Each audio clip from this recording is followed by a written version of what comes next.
In this video, I'm going to show you exactly how to go from the mid 20-ish% body fat as a woman and show you how to get pretty lean. We're talking about 17 to 20%. As an example, these are clients who I'm either currently working with or have worked with in the past. And this is what is achievable on the lower end of healthy. So over here, this was a much shorter transformation. So this was already around the mid 20s. And then we push more towards the lower end of our healthy waist target, which I'm going to talk about in a moment. Claudia Nicole, who I currently still work with, we actually took them from very overweight to very lean. So it doesn't matter the situation that you're in. Yes, I know this video is 25, 23% down to 17, but even if you're starting from here or here, right, there is hope for you. You can do this. I believe in you. And you have to have the mindset of, if they can do it, I can do it, because I'm not special. My clients aren't special, but what we do follow is methods and procedures and routine and structure that gets us to these incredible results, right? I want you to get to the point where people are literally looking at you and you're completely unrecognizable. That is my job, apart from getting you healthy as well. So firstly, we need to establish where you are. So depending on where you're starting from, around the mid 25s, it's probably going to look somewhere around this, maybe a little bit leaner. You're probably somewhere in the range between this and this. Now, depending on how lean that you get, some women carry body fat differently compared to men. Men are pretty easy. We just carry around the belly button waist. If you are a woman who has a naturally smaller waist but carries it more around the legs and thighs, then the legs and thigh fat loss is probably going to be a bit more important. If you're a woman where you don't store it around the legs and thighs, but you store it more around the waist, then the waist measurements are going to be much more important. But again, your body will change over time as you become a smaller person. But at the end of the day, we still always focus on your small waist, which I'll talk about in a moment. So for most women, we're going to be putting you in that sort of average body weight category, right? So you're around 24-ish%. Again, this can work if you're heavier than that, of course, but let's say you're about that 24%. We want to get you down to the lower end, not quite 15%. You're looking really, really lean by that point. We want you fit, athletic, healthy. Okay, let's get started. All right, let me just move my calculator into frame. So this is pretty much a client who I did work with. Based on their estimations, they were pretty much about that 23-ish% body fat range. So again, we're going to use an example. So we'll just start with her details here. So 31 female, 158 centimeters tall. Your age could be anything, by the way. You could be 18, you could be 50. It doesn't matter, right? At the time, my client was 57.4 kilos. Now I'm going to put down as a moderate exercise of 4 to 5 times per week, but I'll explain why in a moment. I want you training in the gym 3 days a week, and I want you doing 10,000 steps per day. Their starting waist was 68 centimeters. Potential goal weight is probably looking to be about a 52-ish kilo, right?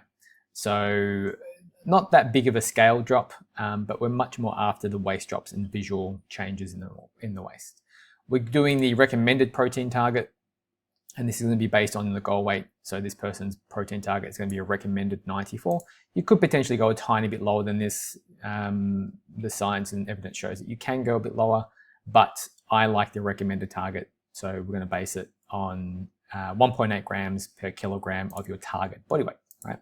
Now this target body weight should put this person at 17%. So when they get to 17%, they'll be eating their recommended protein for that body weight, right? Now, if we just put this person's data into the spreadsheet or my calculator, any calculator you can use online, right? BMR calories, just to lay in bed, do nothing at all, keep the lights on functioning up here, just laying there pretty much in a coma. This person burns about 1,250 calories a day, give or take. Could be 100, 200 calories less, could be 100, 200 calories more, right? But it's pretty close. Like most people are going to pretty much sit around this if you're these stats. Now, given that this person is going to be training 3 days a week and getting 10,000 steps a day, and I'll talk about cardio in a moment, the estimated maintenance is going to be about 1,820. Again, give or take a little bit. Some people just naturally fidget and move more, some people don't. Now, you want 10,000 steps a day. The sweet spot is usually between 8 to 12. I like to just keep things all equal. All of the clients who I train who get the best results, honestly, just aim and they just clock in 10,000 steps every day. Right? If you're 100, 200 steps off, get off your bum, go for a walk, get the 10K in. Now, you do have the optional for extra cardio, and this is just more something if you enjoy cardio, and it's an extra lever that we can pull depending on how your progress goes, which I'll talk about this in a moment. So it's not necessary by any means, and I actually would say a good chunk of my clients don't actually do any cardio, but it's an extra option, gives you something extra to do, keeps your heart a bit healthier. And some people like cardio. If you like it, more to you. I hate it, but sometimes it's a necessary evil. Now, these would be the recommended calorie and macro ranges. So I would recommend just starting this person off in a smaller deficit, about 20% based on their maintenance calories. The recommended protein target is going to be 94 grams per day. That will never change. That would be the same forever. All right. You will never probably need to eat less than this. I like to round this off. Just make it 100. Everyone likes a round number. 5 extra grams of protein is not going to be the worst thing in the world, right? Just think of this as the minimum. We don't want to be below this number. For hormonal health, we don't want to be too low in fat. So at the bare minimum, no less than 32 grams per day. Get your fish oils in, etc. And then the rest you get to fill with carbohydrates. So this is a 200 gram carbohydrate day, which is actually a fair bit of carbs. This is going to help training performance, make you feel good in the gym, perform really well, build muscle and strength. The recommended calorie target is going to be 1460, okay? Now, don't worry about the minimum. We're starting off with the calorie ceiling. This is more so if you feel like going a bit more aggressive on your non-training days. It's an option. You don't have to do that.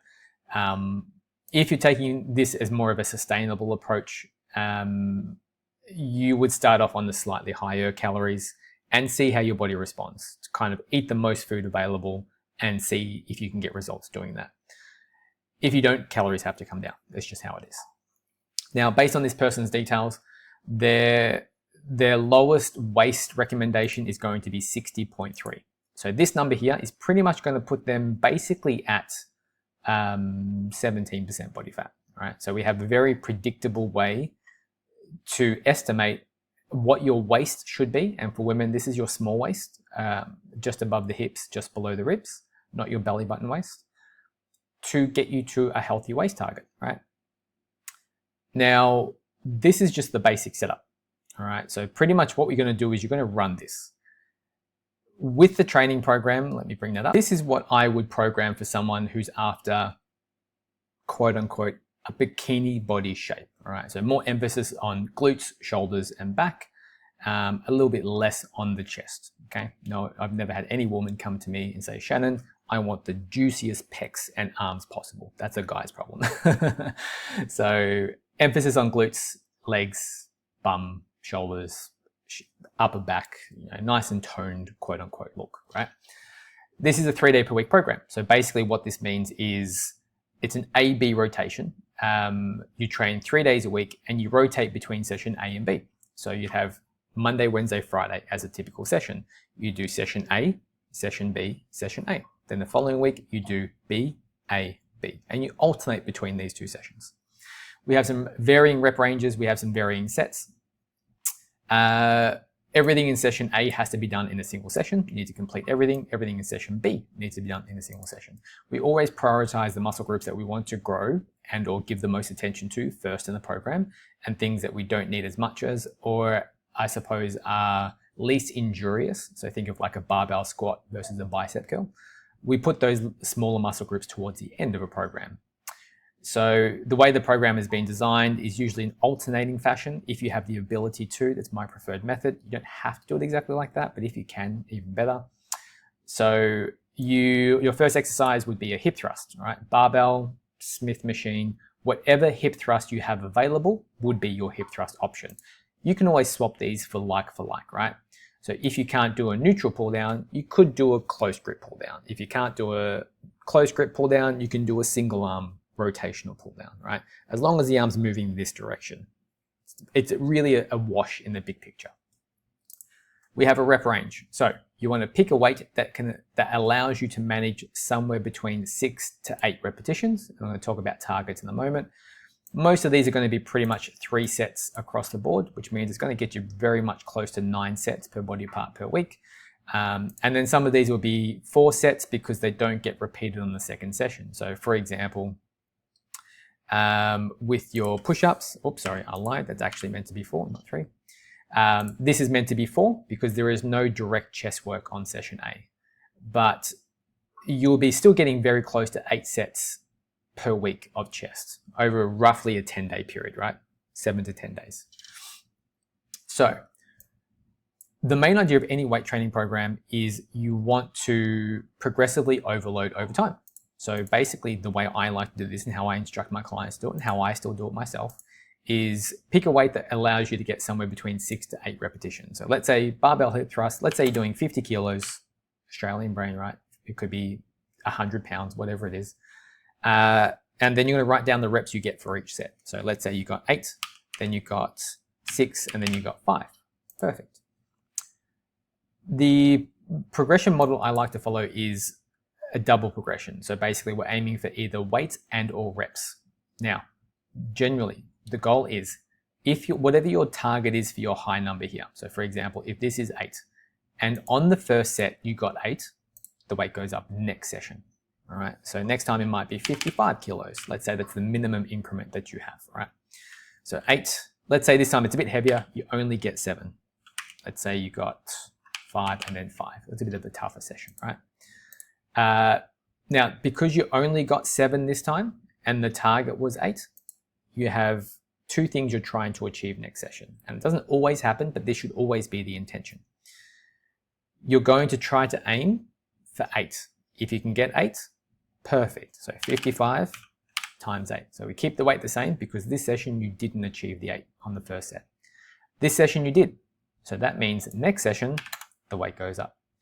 Now you would repeat this if you only got 6. Next time you're trying for 7, and next time you're trying for 8. So this program is called auto-regulatory, which basically means that it's going to automatically force you to try and do more than you did last session. So your goal is to always beat what you got last session, first, second, and third set, but the first set is what I like to call the performance set. We're always out to try and beat our first set from session to session.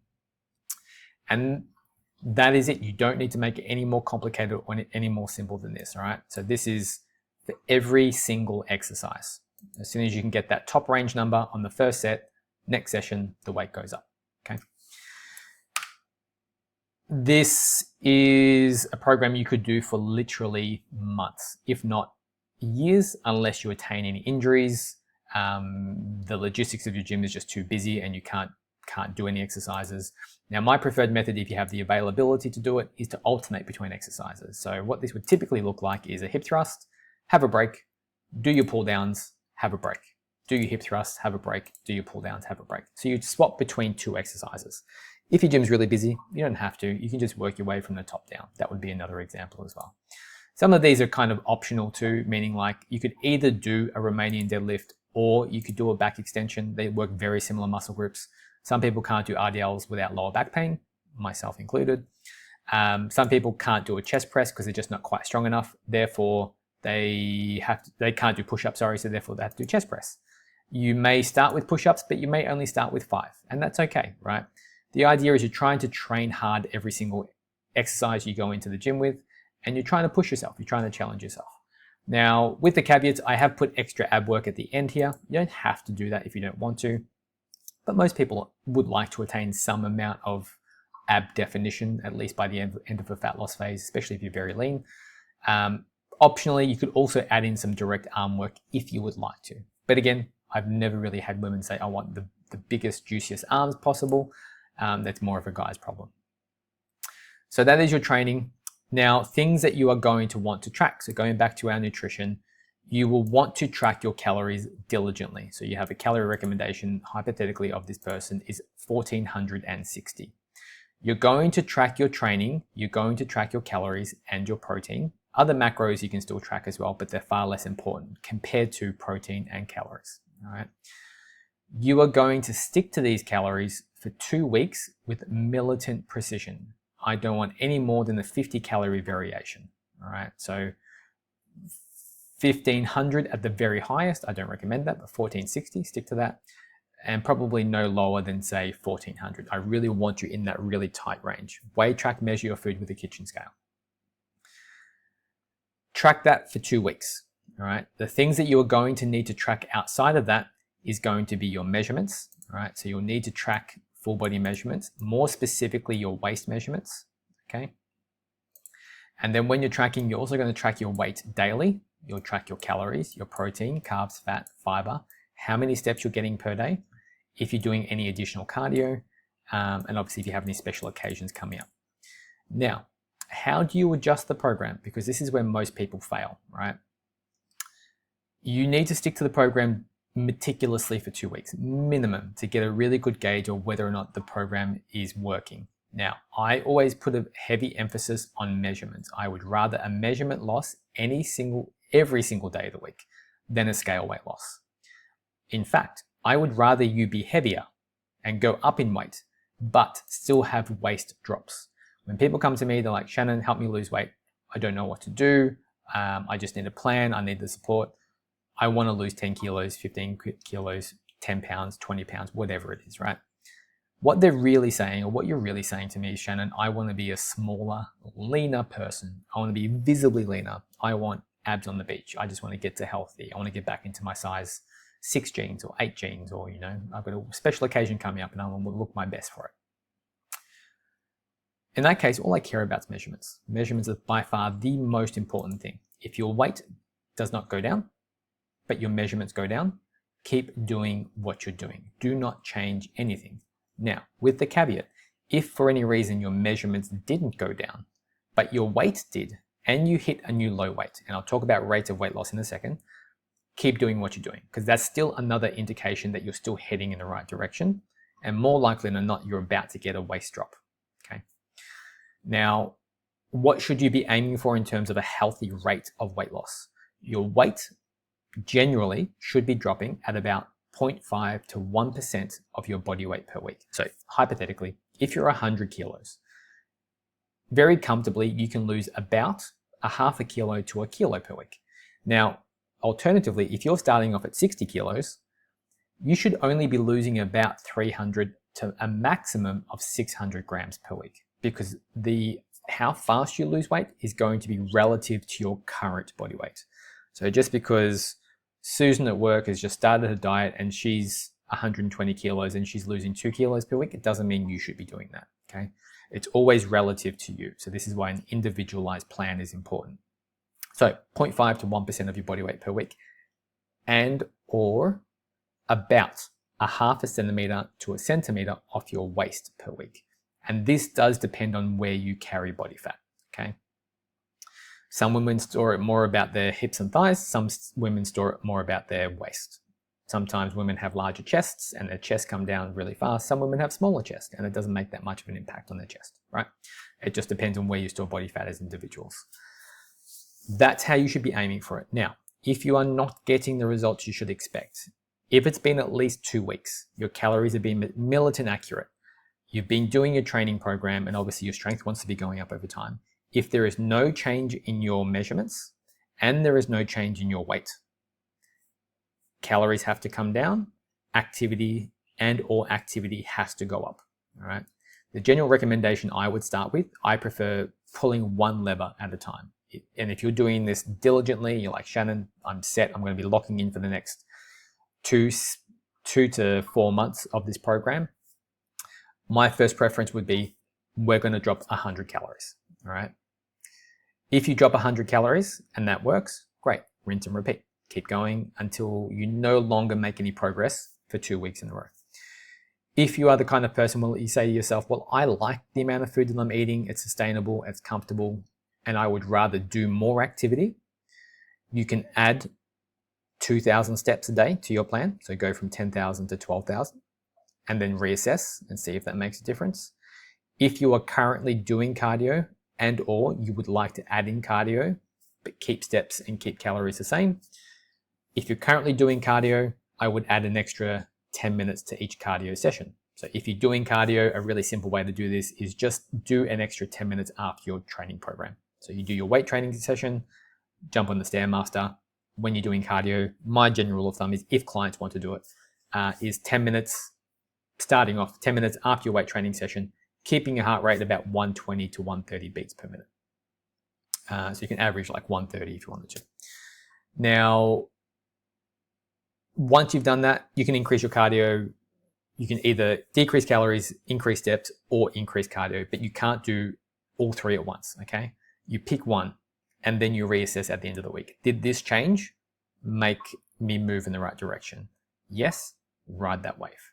Keep going as you are, all right? Hopefully you shouldn't need to make too many changes, and this is more likely going to come down to your adherence to your calories.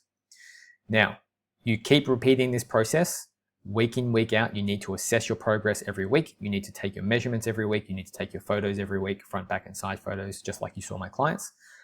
And then once you get down to your healthy waist target, which is here, you go back to your maintenance calories. Now, I'm going to give you a very quick example of what that's going to look like. So let's say their goal weight was 52 kilos. Now, let's say they get down to 52 kilos. The maintenance is now only 100 kilos less, all right? You don't need to do crazy reverse diets. You don't need to draw it out for months and months on end. You literally can go back to your new maintenance almost overnight. I say almost because it's not quite that simple, but there's usually a very strict process I have with my clients. I like to call it the stabilization phase, where we go from diet calories back to maintenance calories as fast as we can do it, usually within 1 to 2 weeks. And then we're looking to just stabilize your weight. All right, and we're going to be learning to eat at maintenance calories for your new body weight and body shape. Okay. Sometimes people actually continue to lose weight at this point too. Caveat. All right. I wish everyone was like that, but not everyone is.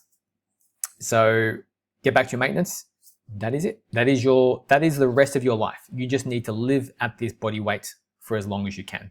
Maintenance strategies is another video in of its tie itself, like another complete video by itself. But the idea is you want to just keep a really tight eye on your weight gain and or measurement gain over time. Very simply, some very basic strategies for this would be throw out any old clothes that are no longer serving you. If they're too big, too baggy, get rid of them, because they will give you an out. If you have the option to gain the weight back and your clothes are loose, you'd be like, I'll just go back to my bigger clothes, right? Get rid of them, donate them, sell them, whatever you want to do. I don't care. Get rid of them. Buy yourself an entire new wardrobe. Now, the other option as well is I would still recommend you continue to weigh yourself daily, but it doesn't have to be as militant accurate as it was for the fat loss phase. You will want to keep an eye on it. You will want to set an upper limit. If you get to a certain point where you cross a certain threshold, for most people, that's going to be about 1.5 kilo to 2 kilo swing. So technically, yes, when you go from fat loss calories down to low calories and you lose the fat, when you go back up to maintenance calories, there's going to be a little bit of a rebound weight gain. And that is normal, it's healthy, it's expected, okay? It's mostly water and glycogen. Now, from there, if you continue to keep gaining weight, that is fat. That is a problem. We do not want that, all right? And this is where you play around with that maintenance phase. So if you find that over the course of the month, your weight stabilizes about 52 to 53, and then over the next 3 to 4 weeks, you start to see a 53.5 and you touch to 54, just rein it back in for a week. Maintenance is boring. It is very, very, very, very boring. Think of it like your fat loss phase is essentially you're renovating the house, okay? You're putting all the new windows in, everything's looking immaculate, flush, it's impeccable. This is your dream house, quote unquote body. You finally got to where you wanted to be in life. Now, the maintenance phase is, I should probably just do the dishes. I probably should just mop the floors today. The bedroom's a little bit messy. I'm just going to quickly tidy that up. That is the equivalent of what maintenance phase should be for majority of people, unless you have bodybuilding aspirations, right? And you want to compete somewhere. But that's pretty much how it should be done. Now, as always, if you have any questions on this, definitely please message me and let me know. Now, I've been a coach for 15 years. This is what I specialize in, helping people get lean and stay lean. If you want me to do this for you, all the links will be in the description. You can send me a message on Instagram. You can contact me at this email address. Sometimes knowing what to do isn't enough for some people. Sometimes you need the accountability. And I've had clients who I've spoken to over the years. Sometimes I've spoken to people for years, like 2, 3, 4 years, and they message me every now and again to ask me questions. And not only do they not get results, but they only gotten results once they've actually gotten someone to keep them accountable and tell them to stick to the program. So a lot of my job is just reassuring that you're doing everything right and everything that you're doing is good, and you have someone in your corner, which I believe is what a lot of people miss out on, especially when you're trying to change your life and you're the only person in your house that's trying to change and everyone else wants to live their life exactly how it was before. Generally, you need someone supporting you. And what better way than a coach, right? Any questions, pop them in the comments below, guys, and I will see you in the next video.